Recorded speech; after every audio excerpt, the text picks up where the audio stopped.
Testing, 1 2 1 2. Can you hear me? Can you hear me? Is it coming over loud and clear? Well, here we are, once again back in the shop in Morecambe. Thanks very much indeed for tuning in and having a quick watch of the video. Presumably the previous ones have brought you here. If you haven't had a look at those, please do have a look at parts 1 and part 2, because this is part 3 of our little story, our little journey into getting this shop unit in Morecambe back into a decent state and providing a little interesting outlet for some things. I haven't revealed what those are going to be yet, so you'll have to stay tuned and find out if you want to see what's going on. A few things have happened since the last video. I think I told you I was going to be having to do something about the electrics in here. I'm just going to flip you over now so that you can see. And there we are. There's our electrical box with the consumer unit. The guy from the electrical company just came round, had a nice chat. It's the same guy who put my oven in, and I will give him a shout out the moment I get him to do something. But what he suggested was really that it'd be better for me to get the wiring for the shop done before he puts the consumer unit in. So in actual fact, what that means is, the way we discussed it, I'm looking at getting big shutters for this big window along here, one to cover that large window, and then hopefully I should be able to get one shutter which is going to deal with this one here, the two windows either side of the door. Probably get a better view of it when I go horizontal and wide angle. That would be one shutter, and the other shutter would be covering this window here. Now I'm hoping that they're going to be able to do that. This window is within the width of that available on the websites of many shutter manufacturers, and this one overall should be within the width. It's quite a long window, so I'm going to have to do some inquiries to find out if they can do one which will cover both of those small windows and also the door in the middle. If we can have one on the motor which will just all go up on one side, then that would be very, very convenient indeed. Because if you remember from the last videos, I'm going to put a partition down where this drop in the wall is, and we're going to have two separate areas. This is just going to be a stud wall partition with a door in it. Might make it a removable partition actually, although there's not much point in making it a removable partition, because if I make it a removable partition,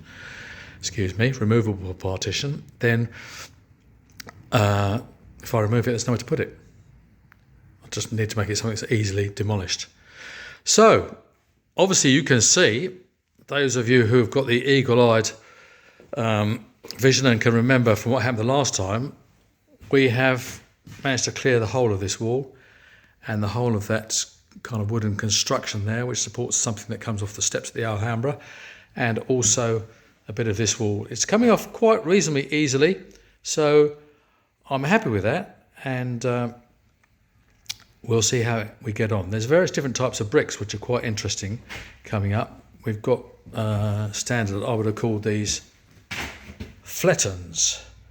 I'm not quite sure what all these wooden bits that have been drilled in there, but presumably they supported something at some point.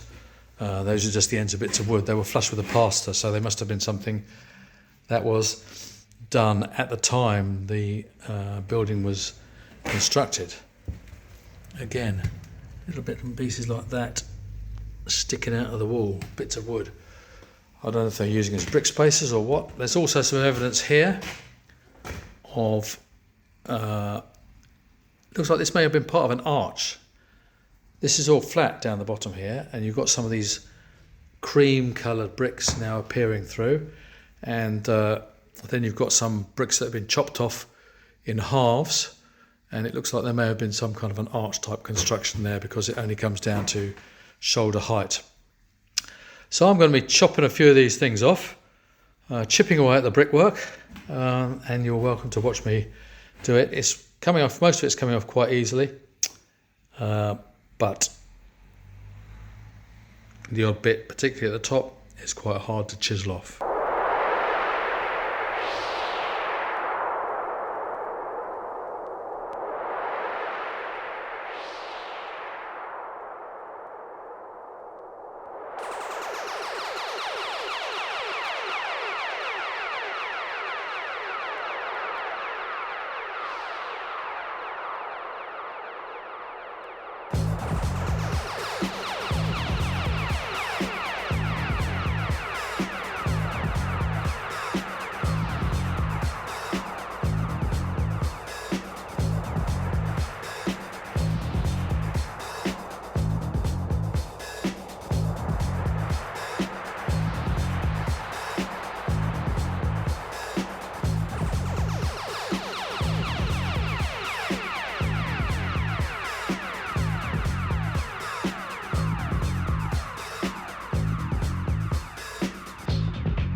Well, there's me busy trying to protect myself, thinking I've put my mask on correctly, and lo and behold, the bottom bit's missing.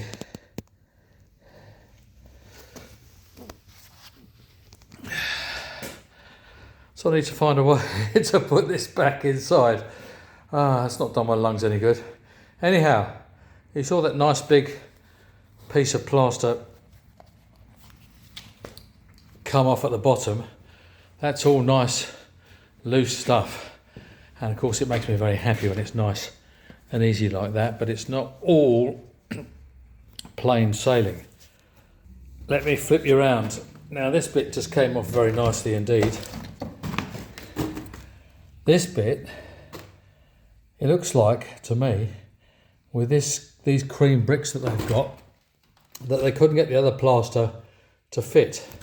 So they've got this kind of crumbly thin layer they've put on, and then they've put on the other plaster, the main line plaster, to provide the bulk smoothness, and then they've got the finishing coat to provide the nice top finish. So that's all coming off quite nice and easily.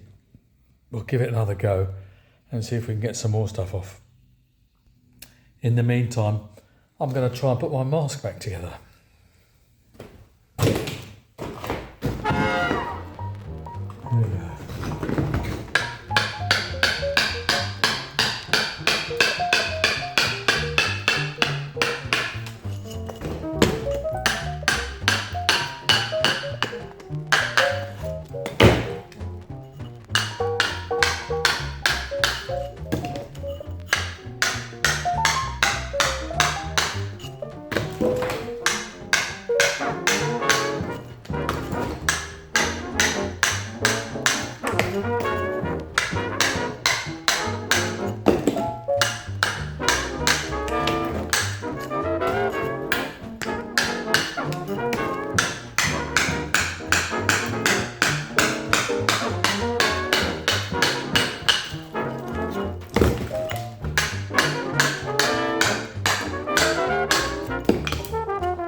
Tilt you up a bit.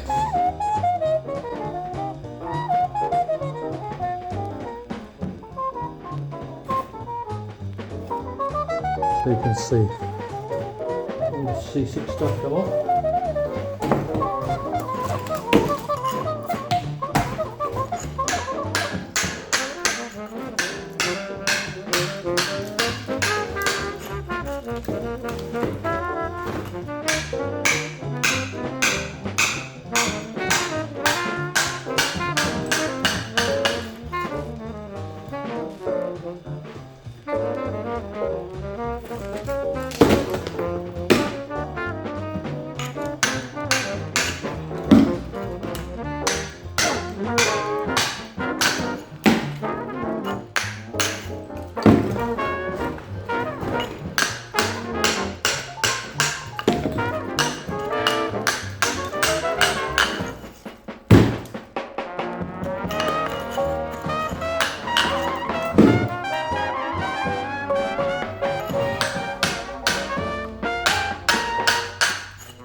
Oh dear, takes it out of you a bit.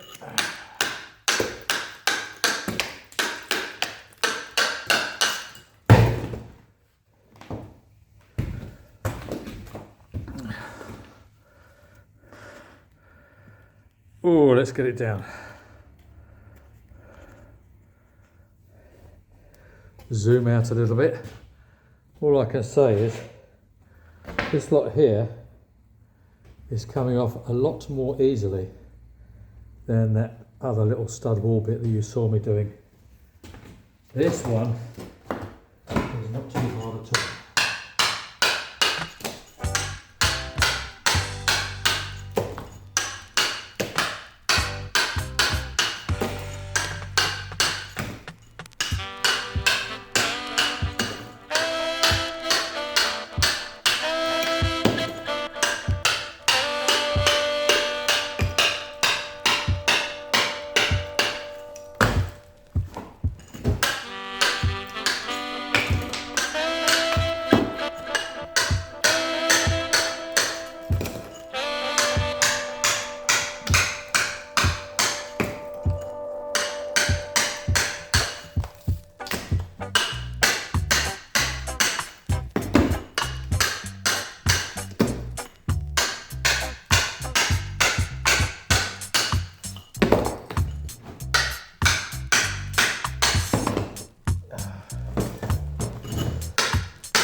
Come across one of these wooden bits every time you least expect it. You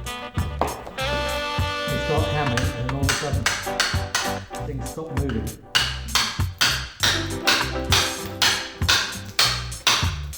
That's not so good. Ooh.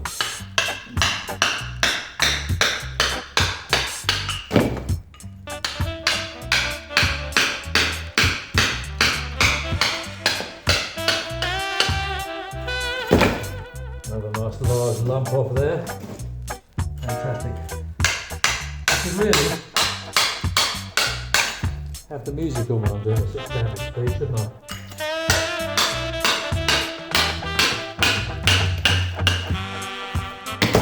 A little bit of background music. Ball plug, bit of wood.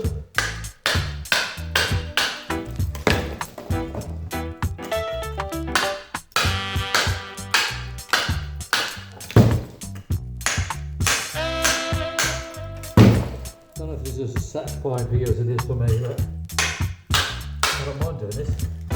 When it's easy, it's alright.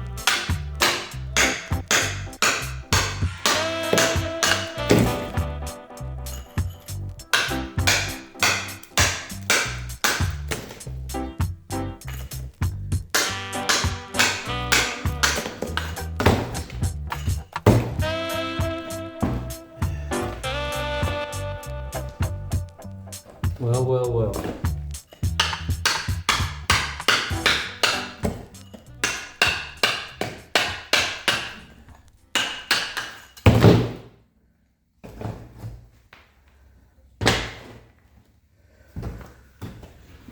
Right, I don't know if you spotted what I just saw, that last little piece of brick that I uncovered there, but flip you over. There we can see there's the remains of some written letters, some painted letters on the outside of that lighter coloured brick there, clearly visible. They don't spread over to the other one, that's an optical illusion. But it just goes to show it must have been part of some other structure at some other point, either inside or outside. It looks a bit light for outside, so probably inside. Someone had written something on the inside of it. And actually, as I step back, I can see another brick that's got some paintwork on it.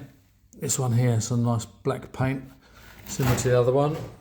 So the bricks have been used before, taken apart and put into this partition wall. You can see it's a mixture actually, it's quite clear when you zoom out. I'm not quite sure how well it's come on the video, but in real life you can see those darker traditional brick coloured bricks, a bit kind of pinky, and then the white, the cream surface bricks. They've got a much flatter surface on them. Those are the ones that required the primer in order to get the other plaster to stick.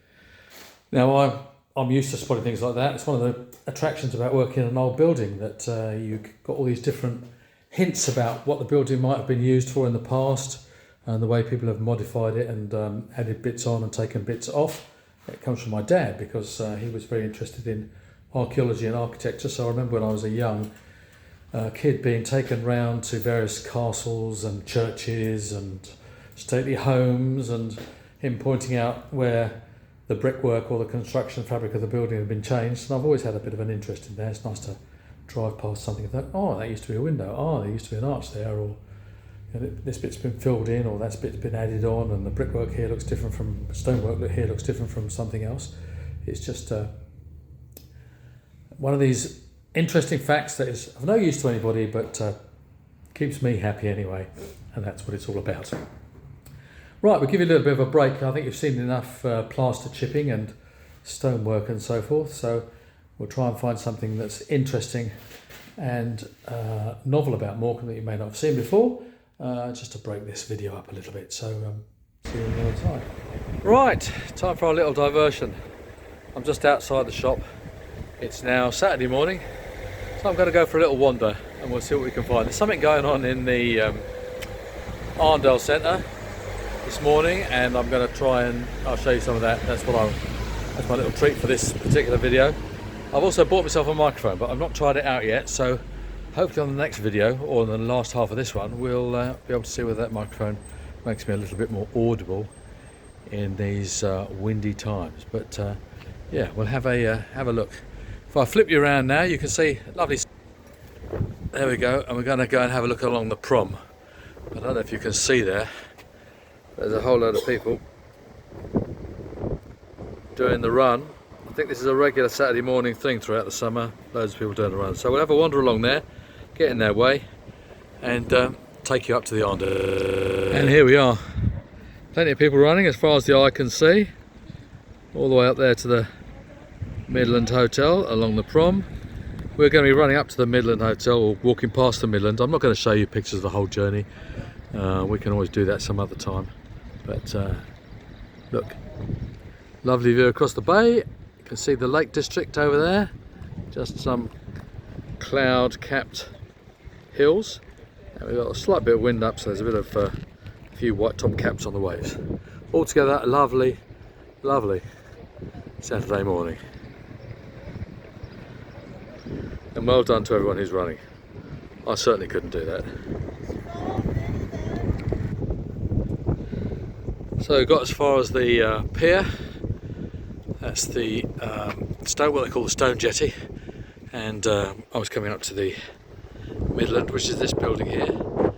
As you will probably read everywhere, this is a nice Art Deco hotel. It fell into complete disrepair up until about 15-20 years ago, I think, when it was brought back. That's the Rotunda bar there, and most of the runners now have gone all the way back down to the end of the West End. We'll keep on walking. We're going this way up to the Arndale.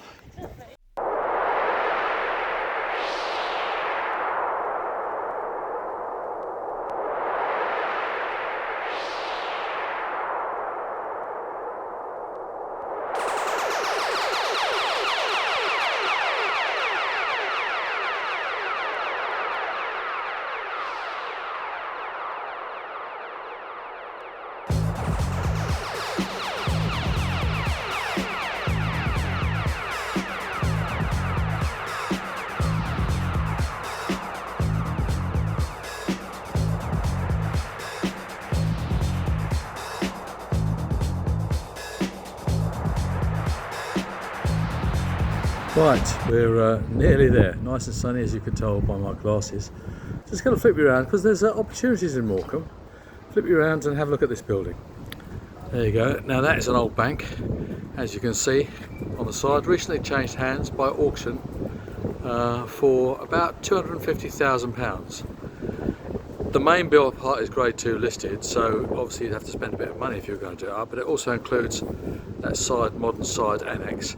I mean, where can you get a property like that for that kind of money? There's a few more things I can show you, and I will show you in later videos as well, but the potential here is tremendous.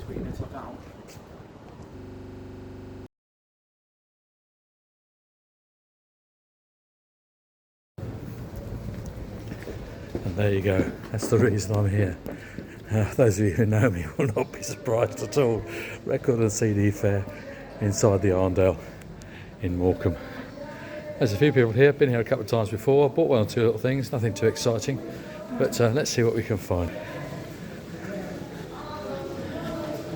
Good few stalls today, so we'll have a little dig.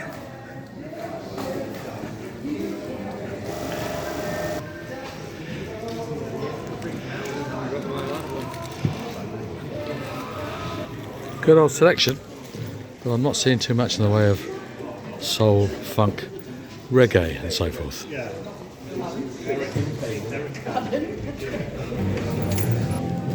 Arts and electro.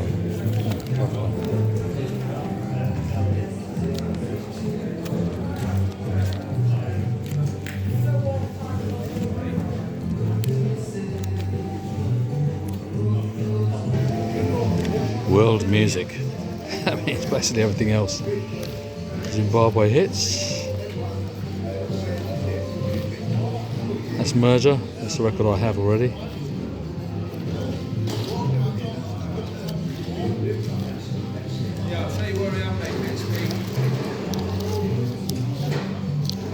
African bits and pieces mainly. That's another one I've got. And I've got that, and I have that.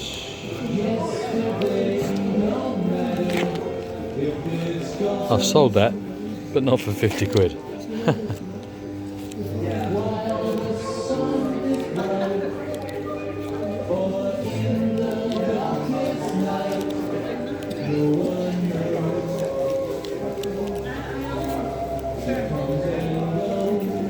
No, not looking good here.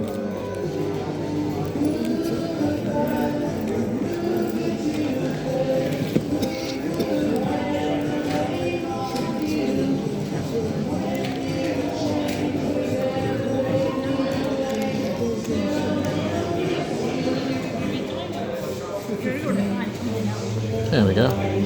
That's a bit more like it. That's a lovely record. Reaching for something I can't have. Not to mention Destination Anywhere and a couple of the other ones on there. But got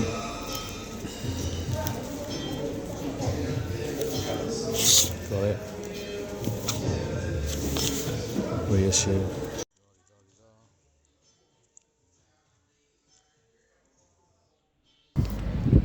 Well, there we go, record fair done. Not an enormous amount for me to buy in there, but I did manage to find something. So I'll flip you around and you can see what it is. There we go, Keith and Enid, Reggae for Days. No, I didn't pay 95 quid for it. I got it for a bit of a better price than that. And it's in better condition than the one I've got already, so hopefully it's going to be a make no money, lose no money. Just flip it and end up with a better, cleaner condition copy than the one I've currently got. Right, time to nip back down the road along the seafront. All the runners will be gone now, and grab some breakfast. Tide's still coming in, and we've got some sailing boats out on the side. No jet skis yet today. A few bits and pieces going on. All very lovely.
Well, I've been away for a couple of days, had some work on, visited Harlow and stopped off in Redditch and did a little bit of work on a machine.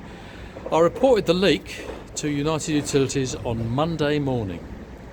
I went off on my travels on Tuesday and I had some texts to say that they were going to come and have a look on Tuesday, and more texts to say that they were going to come and look, and they'd done something on Wednesday and Thursday.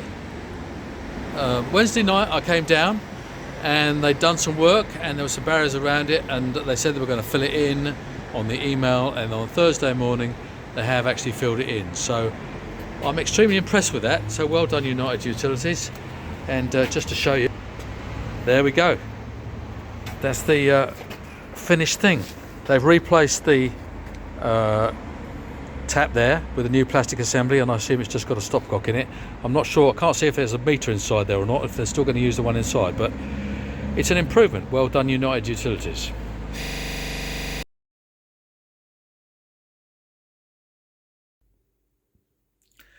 So quite a nice neat job done there by United Utilities. That was my landlord who just showed up just as I was finishing off that bit of video. Thanks very much indeed for watching. Don't forget to like and subscribe. The channel is going to be called Getting a Morecambe Shop Shipshape. It's a bit of a mouthful, I know, but getting a Morecambe Shop Shipshape sounds like a kind of slightly entertaining way of presenting this, and it describes what's going on fairly aptly, so we'll do that. Thanks for watching again. Don't forget episodes 1 and 2 have already been done. This is episode 3, and there will be some more coming up in the very near future. So like and subscribe, share to your friends if you think they're interested in, and of course anyone who knows me, definitely put your name down. You know, it makes sense. All right, take care until next time. Cheers.